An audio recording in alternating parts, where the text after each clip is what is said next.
How can we exist without Ananta's friend Krishna, who in the evening would return to Vraja in the company of the cowherd boys, his hair and garland powdered with the dust raised by the cow's hoofs?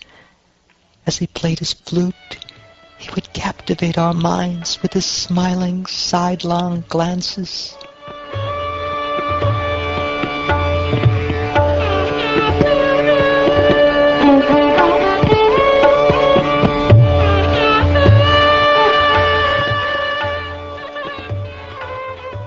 After speaking these words, the ladies of Vraja, who were so attached to Krishna, felt extremely agitated by their imminent separation from him. They forgot all shame and loudly cried out, "O Govinda! O Damodar! O Madhava!" But even as the gopis cried out in this way, Akrura, having at sunrise performed his morning worship and other duties, began to drive the chariot.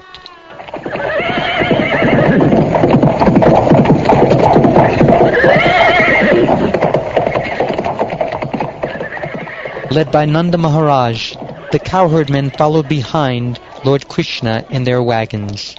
The men brought along many offerings for the king, including clay pots filled with ghee and other milk products.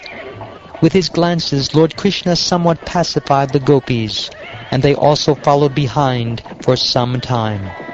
Then, hoping he would give them some instruction, they stood still. As he departed, that best of the Yadus saw how the gopis were lamenting, and thus he consoled them by sending a messenger with this loving promise, "I will return." Sending their minds after Krishna, the gopis stood as motionless as figures in a painting. They remained there as long as the flag atop the chariot was visible, and even until they could no longer see the dust raised by the chariot wheels.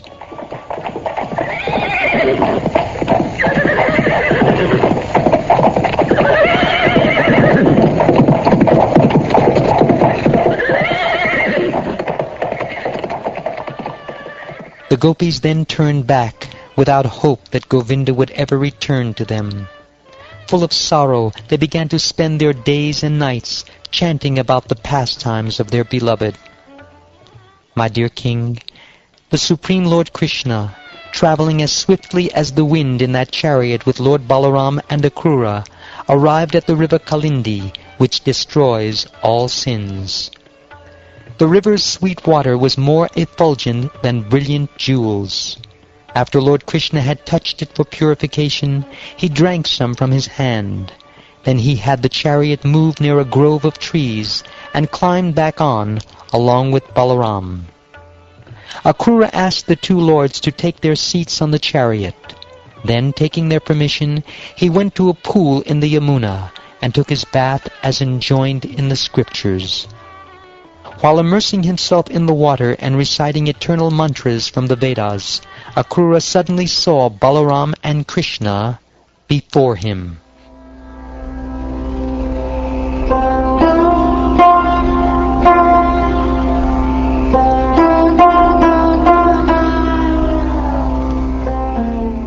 Akrura thought, "How can the two sons of Anakadandubi, who are sitting in the chariot, be standing here in the water?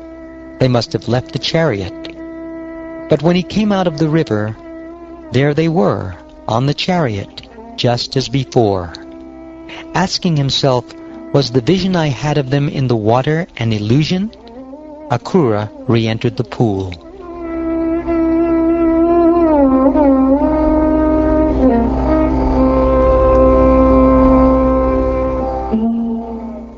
There Akrura now saw Ananta Shesha, the Lord of the Serpents, receiving praise from the Siddhas, Chadanas, Gandharvas, and demons, who all had their heads bowed.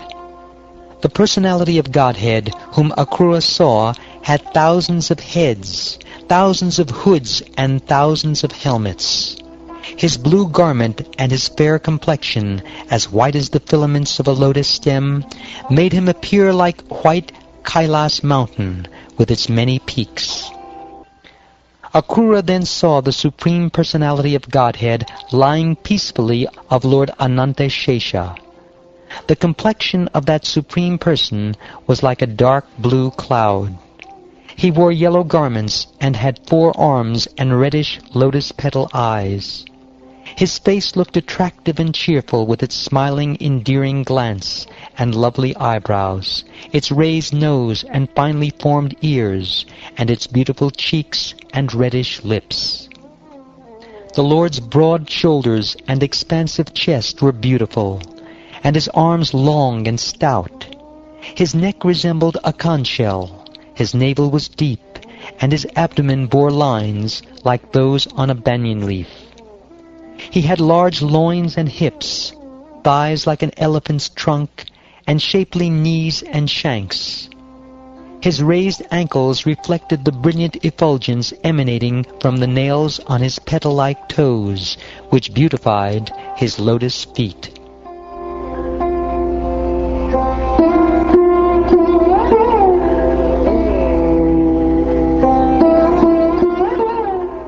Adorned with a helmet, bracelets, and armlets, which were all bedecked with many priceless jewels, and also with a belt, a sacred thread, necklaces, ankle bells, and earrings, the Lord shone with dazzling effulgence. In one hand he held a lotus flower, in the others a conch shell, discus, and club. Gracing his chest were the Srivatsa mark, the brilliant Kaustubha gem, and a flower garland. Encircling the Lord and worshipping him were Nanda, Sunanda, and his other personal attendants, Sanaka and the other Kumaras, Brahma, Rudra, and other chief demigods, the 9 chief Brahmins, and the best of the saintly devotees, headed by Prahlad, Nadad, and Upadichada Basu. Each of these great personalities was worshipping the Lord by chanting sanctified words of praise in his own unique mood. Also in attendance were the Lord's principal internal potencies, Shri, Pushti, Gir, Kanti, Kirti, Tushti, Ila, and Urja, as were his material potencies, Vidya, Avidya, and Maya, and his internal pleasure potency, Shakti. As the great devotee Akrura beheld all this, he became extremely pleased and felt enthused with transcendental devotion. His intense ecstasy caused his bodily hairs to stand on end and tears to flow from his eyes, drenching his entire body. Somehow managing to steady himself, Akrura bowed his head to the ground. Then he joined his palms in supplication and, in a voice choked with emotion, very slowly and attentively began to pray.